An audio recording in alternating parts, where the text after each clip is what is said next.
All right, now I know that the Pune Warriors are making their debut in the IPL, but if you were a betting man, you would put money on them? Oh yeah, they're up there. They've got some real serious heat in there. They've got the power. They've got the bowlers to do some work there, and also their fielding's very, very good. I thought they were fantastic today. They work very well as a unit, and it's always good. You've got to win, say, your first 3 or 4 out of your first 5 or 6 games, get your name up there, and everyone's playing catch-up cricket from then on. Tell you what, a lot of the big teams in the world are worried about Pune Warriors at the moment. And also it's very good to see Deano, Yuvraj Singh come out there with a very steady head, a calm head, really not panicking at all. He's the new skipper, and he was playing against his former side. An immediate after effect of the World Cup win? Yeah, look, there's no doubt that the confidence is flowing. He wouldn't even be worried about the fact that he's playing against his old franchise, but the way he just strutted out there, he hit a 6 very early in his innings. He just muscled it over the boundary.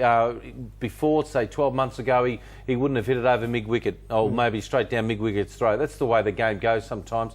He's in a very, very good place at the moment, and it's just overflowing into his team. You can see the way they're enjoying each other's company, and I don't know about wearing a black shirt though at night and how hot it could be here in India. But all in all, they're the black Cowboys. They might be the Cowboys everyone's going to hate in the IPL. A few other like Mumbai and CSK, of course, and Bangalore are up there as big favourites as well. But they're in the top 4 for me. They're in the top 4, and of course, who knows, they might just be future champions of the IPL. Of course, I've been saying that about KKR for the last 3 seasons. That hasn't happened. But these guys might just go ahead and win the title. But talking about the Kings 11 Punjab side, you've got a feel for them. Yeah. They didn't retain any players, and they didn't manage to really put together a great team this time around. No, Michael Bevan, the coach, would be very disappointed with his debut with his team. They really struggled. 6 for 45.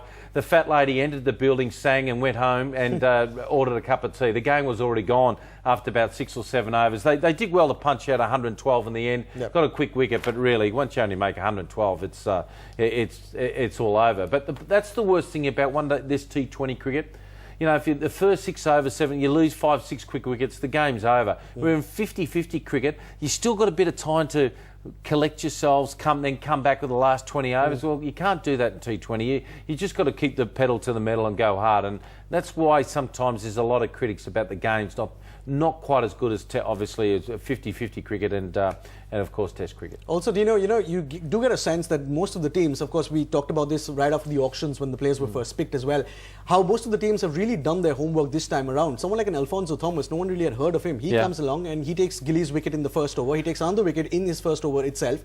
Really proves his worth for Pune this time. Yeah, that's right. The key to it is, like for example, I'll make a big statement here. You really got to do your homework on players around the world, and you don't have to pay big money for them. See, for me, Brian Lara wouldn't have been a good T20 player. Yep. Now, I know a few people have fallen off their settees saying this and their couches, but he doesn't have the power and the muscle to hit it. Sure, he could stroke around for 4s and all that, but he wasn't a huge hitter of 6s and 4s, was he? Yeah, he hit a lot, stroked the ball. The classical He's cricket a classical player, yeah. In the VVS top, well, better player than VVS and all that, we all know that, and Drava, that's the way they played. But he's like, Yuvraj is my type of player as a T20. You know, he's got the finesse to work once, but if he has to go power, he's got it in truckloads, tons of it. Well, so when it comes to power, of course, we know what UV can do with the bat, and a certain Stuart Broad will remember only too well.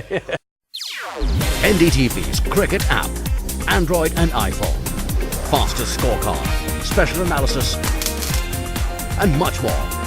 Download free. ndtv.com/apps.